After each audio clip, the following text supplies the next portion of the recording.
to episode 6 of Docs Talk Teaching. Today we want to talk to you about how do you decide what services are appropriate and what is the range of services that we want to provide for the student with the IEP.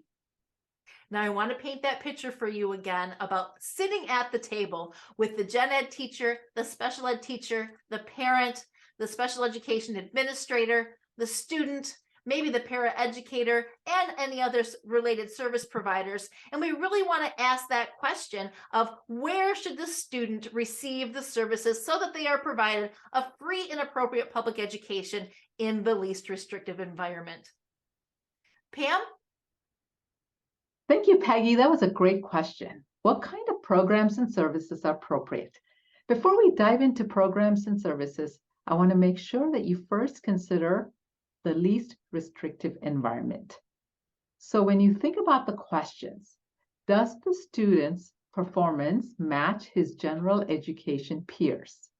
Secondly, you want to consider if the supports can be provided in the general education setting. If those two answers are yes, then the student can participate in general education with accommodations, modifications, supplementary aids and services, and that is where the services are delivered.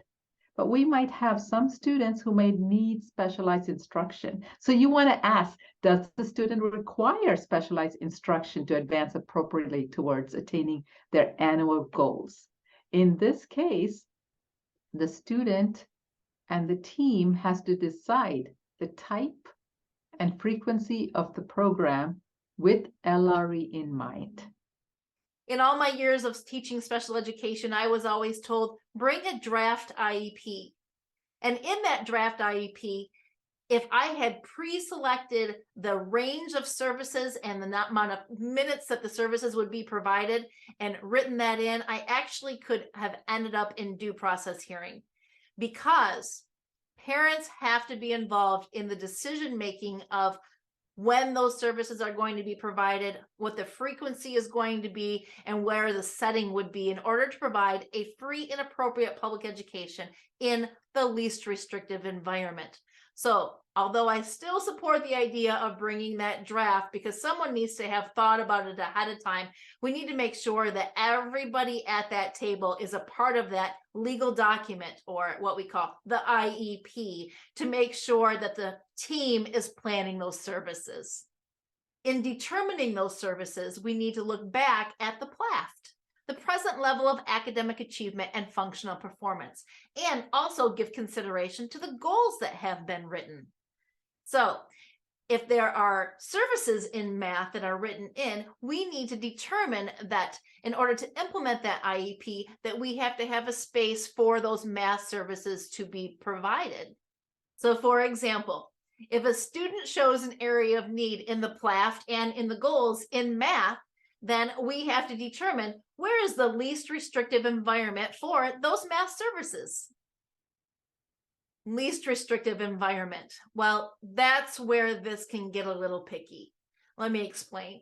So in a rural school like the ones that I've taught in, where the special education teacher services low incidence and high incidence students with disabilities, and they are teaching every single content area, math, reading, writing, and they have a caseload of, let's say, 20 to 22, then if we're sitting at that IEP and we determine that one student needs the co-taught inclusive setting in order to provide those math services, but that schedule does not provide for that teacher to leave the rest of the caseload to go teach math for that 1 hour, then that's where we get into complications.